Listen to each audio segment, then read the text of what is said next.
progression like for you going from just like a casual Blastoise collector Yeah. to a pretty renowned, pretty good Instagram following? And I mean, I'm just doing my research on you a little bit. Yeah. I've done so. No, Yeah, thanks, dude. Yeah, no, it's explain an that excellent journey. question. Yeah, so for me, like I said, I think it started back in 2016. I want to say like early, like January. What ended up happening was I started off as a kid born in the 90s, like I said, collecting base set cards. I definitely had some first editions. I had some unlimiteds, got into my fossil, my jungle, all of that stuff. Avid collector. And then one day you look at yourself and you're like, oh, I'm 12, 13 years old. Pokemon's not cool anymore. I'm done with it. So you go to the local flea market or wherever, you sell off your entire collection. And that's exactly what I did. For me, I never looked at Pokemon again thereafter. I never once considered getting back into it. It wasn't until I met a couple people that I was going to college with. I went to school to be a police officer before I became a teacher. Actually, I met them and they were big into Pokemon, and I was like, oh, okay, like whatever, guys, like it is what it is. But they showed me some of like those nostalgic cards, like some of the base set cards of the Blastoise, the Charizard, the Alakazams, like things like that. And it kind of just pulled me in. The nostalgia really grabbed me and pulled me in. So I was like, okay, like I might do something, right? Like I might get back into it a little bit. I went to my local card shop and I had no idea about condition. I had no idea about PSA. Like I was brand new, dude. It was like being reborn into the community. And the first card that I picked up was the secret rare, the shiny Blastoise from Plasma, the gold and blue one. And that was the first card that I ever bought that got me back into collecting. So I went in and I bought a few tins like off the shelves at Walmart. Again, I didn't know what I was doing. I was like back to the old days of like base set. There was only one print. So I was like, oh, it's all got to be the same, right? Like all the cards have to be from one set. And it's just like when I was a kid. Little did I know that there are tons, like dozens of sets. So I'm like pulling these packs and I'm like, why do they all look different? Why are there all these weird little symbols at the bottoms of the cards? So my friends had to fill me in a little bit. And I debated. I was like, hey, what do I want to do with my collecting? Like, what is it that I want to do? So I took some of those new cards that I bought, open from Walmart, and I went to my local card shop and I traded them in and I got store credit and I started collecting the stuff that was nostalgic to me. So your base set 2, your jungle, your fossil, your gym. And that's kind of what got it rolling for me. But then I was like, you know what? Like this is a large endeavor. Like this is to go back and collect all of these sets from my childhood. I don't know if I want to do that. Right. So I asked myself, I was like, what do I want to do? I decided, okay, I'm going to settle on the big 3. I'm going to collect I'm going to collect every single Charizard, Venusaur, and Blastoise card ever printed. It was a matter of weeks. I'm telling you, dude, it was a matter of weeks before I was like, forget it. I'm not. That's way too I thought you were going to say it was only a matter of weeks before I got them all. I was done. Everything.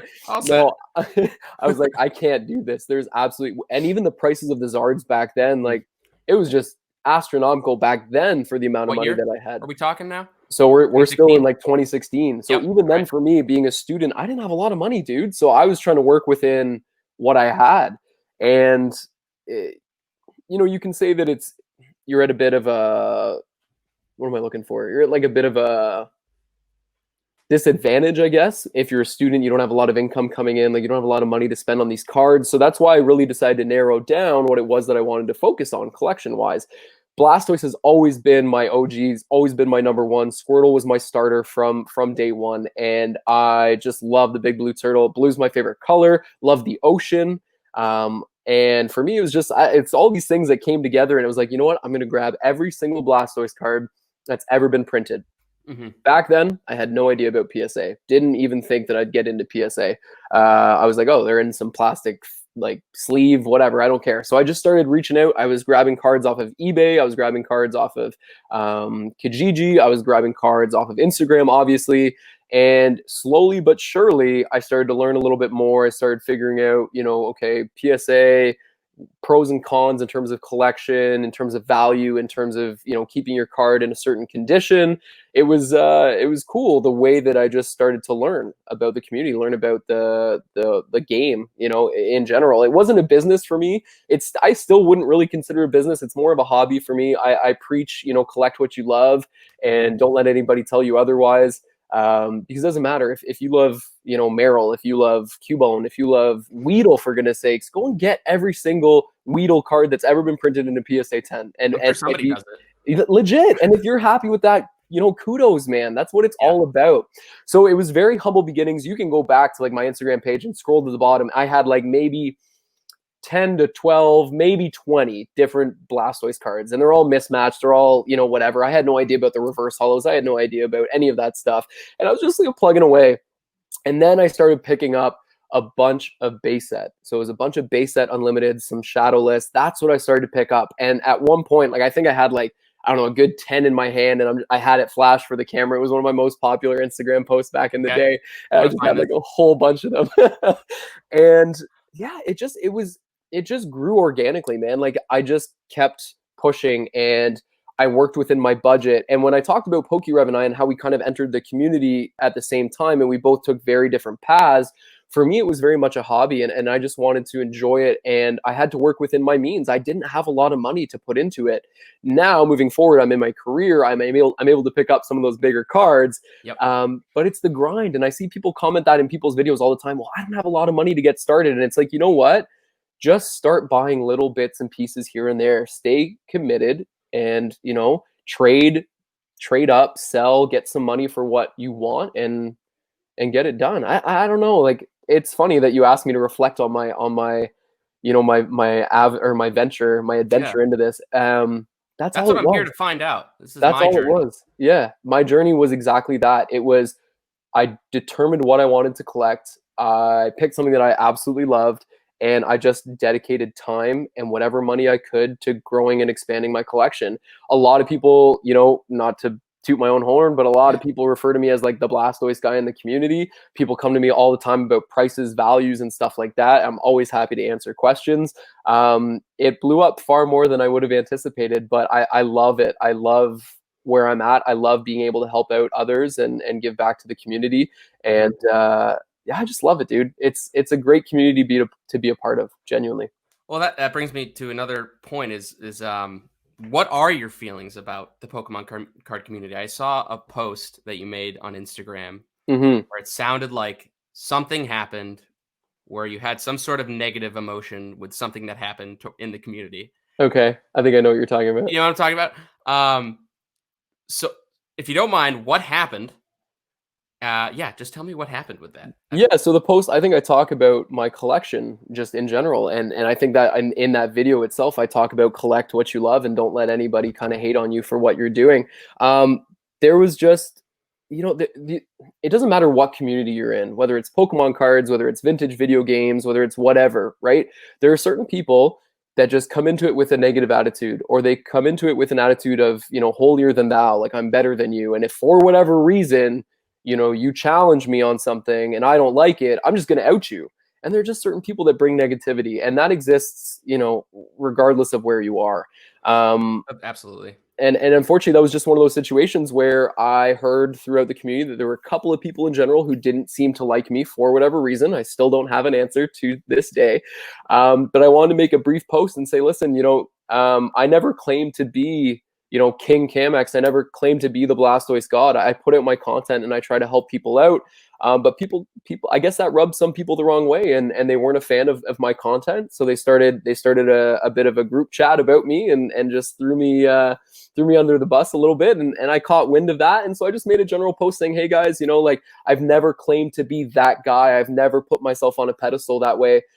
But don't get it twisted. I do have a pretty epic collection at the same time. If we're gonna call a spade, it is what it is. You know what I mean? So I Haters put gonna that hate. out there. That's it. I put that out there, and the underlying message for me really was just collect what you love and don't let Mhm. anybody put you down. You know what I mean? Like we said, if it's a I Weedle, do as whatever, man, much. who cares? Enjoy Yeah. what you do, and that's the biggest thing for me.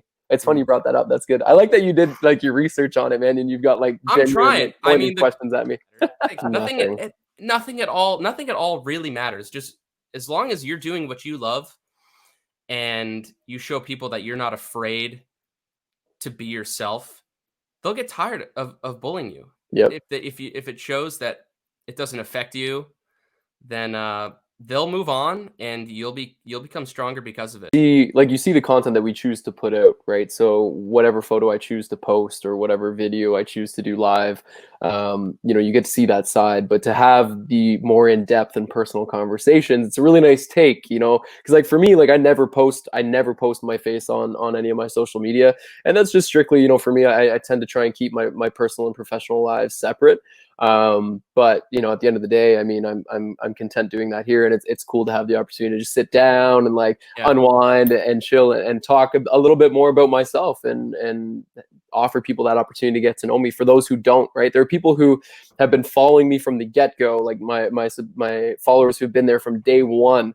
But I have a lot of people who have joined as of late, and those are the people who maybe aren't familiar with my story. So it's really cool to have this opportunity with you, man, to talk about that. He It's asks cool. why Blastoise. That's kind of an obvious question, but like you said, it was your starter. Yep. Like, So it was my starter. For me, like I said, like favorite color is blue, love the ocean. So like I really like the water type Pokemon for that reason in particular. It was just my starter. And for me, it's the nostalgia piece as well. I remember the first Pokemon like toy that I got, which was just a knockoff from China that they sent out, and they were little keychains. I've posted that on my story. My dad picked me up a little Blastoise figure from the corner store on a keychain, and I think about that all the time. And it was just, he was always my favorite, and I'm guessing as to why now, like present day, I'm assuming the reasons as to why that might be the case. But in hindsight, I don't really know why I picked him back then. It was just, he was my yeah, favorite. So but you went for it, and you're doing it. that's it, dude. I'm And doing it. people outside of this community think of this as just nothing more than a silly hobby, They laugh right? at it. They laugh at it. Yeah, Part of my goal in my channel is to change the public perception. I like that. It's this is serious business. Yep. This is some serious stuff. I mean, what you're doing, the money that people are investing in it. I mean, why do you do it? Why? I know you like Pokemon, but like, why? Like, tell me what's your end goal for your collection? And like, what's the peak of the Sure. collection that you want to reach? And then once you hit that, Yeah. second part of the question I'll ask is, what would you want to do after that? Would you take it a step further? Yeah, sure.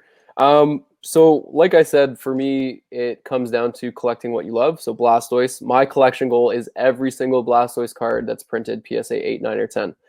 As far as I know, Blastoise, I mean, he gets snubbed in a lot of sets. I'm not gonna lie. He's been sitting on the bench for far too many sets recently, and I've been very unhappy about it. Cosmic Eclipse, though. That's it. That was right. Like Yeah. that's it, dude. Like thank goodness for Cosmic sitting here, Saved like him. showing some love, saving me here. But so I think I'm always going to have something to chase. I think I'm always going to have, so long as Pokemon still, features him in sets, I think I'm always going to have something to chase down. And I think once let's say in like 5 years' time, I've managed to hunt down every single Blastoise card ever printed. I think you'll do it within I, like 2 years. I think I'm going to get it done. I don't want to like jinx myself, but I think I'm going to get it done, and I can't wait.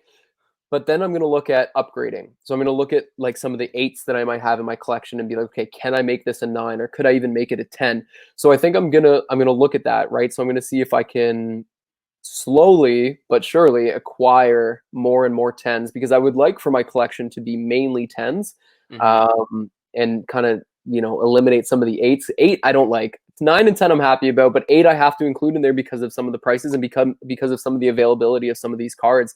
There are cards that I have in my collection that at PSA 8, it's like the highest grade that a card has achieved so far. So you have to work within your means. But even if I get every card, I think the next step will just be upgrading. For me, why am I doing this? Like, why am I into Pokemon? Like, I genuinely enjoy Pokemon. I'm a very nostalgic person. I live for nostalgia. I don't know what it is, but it's like those good old years, man. It's the good old days. I wish my childhood away a little too fast. I was always so eager to grow up, and you never really realize what adult life is like until you're there. And being like having just turned 27, last month, I'm looking at my responsibilities. I'm looking at how my life has changed, and I miss the days where I would take these to school and trade them with my friends, or I would take these to school and play. And I think about coming home and watching Pokemon on TV after school. Mom's got dinner on the table. Like I get to relive those fond memories and those emotions through my collecting.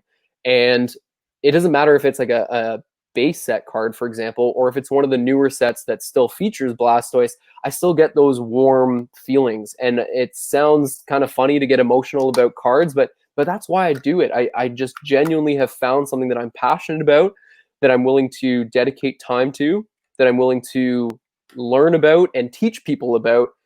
All around, it's been an amazing adventure so far. And I find that my goals and what I'm looking to achieve changes every year. So last year, I had no intentions of starting a YouTube channel. Last year, I had no intentions of investing in Pokemon. And here we are in 2020, and I've started a YouTube channel. I've started acquiring cases of boxes. So I've got several cases now of current boxes. But again, watching the market, taking a look at where values are going to be, those chase cards like we talked about, just making wise investments in modern product that's affordable, but proves or should at least have a decent return in a not so long period of time. So yeah, it's just ever evolving. It's ever changing, dude. And that's, I think, what I love about the hobby as well, is you can do whatever you want. There's product for everyone. There's literally whether you want to be a sealed collector, whether you want to be a pack collector, whether you want to be like a promo collector. So you go and you pick up like promo pieces of sets and stuff like that. You know what I mean? Like there's just so I much thought out about there. that. And it's that's what's so cool, and that's what drives me. And I love having that opportunity to just kind of dive in wherever I want. So like this year I was okay, you know, like I'm going to invest maybe around 5K, 7K into product that is solely going to be for resale and for investment. These cards that I've got, this is my collection. And I'll tell people that all the time. Like You're never getting rid of them. I never intentionally picked up duplicates. I never intentionally picked up duplicates to sell them, because that was never my MO. That was never my end game. That was never my goal. I do it for myself and not for the money. Now I do see an opportunity, and people will be like, oh, it's a bit of a sellout move, but I see an opportunity to make money in something that I love. So why not take it? You know what I mean? So that's my next step, where I'm taking things a little bit more seriously in terms of the financial piece, in terms of the investing piece.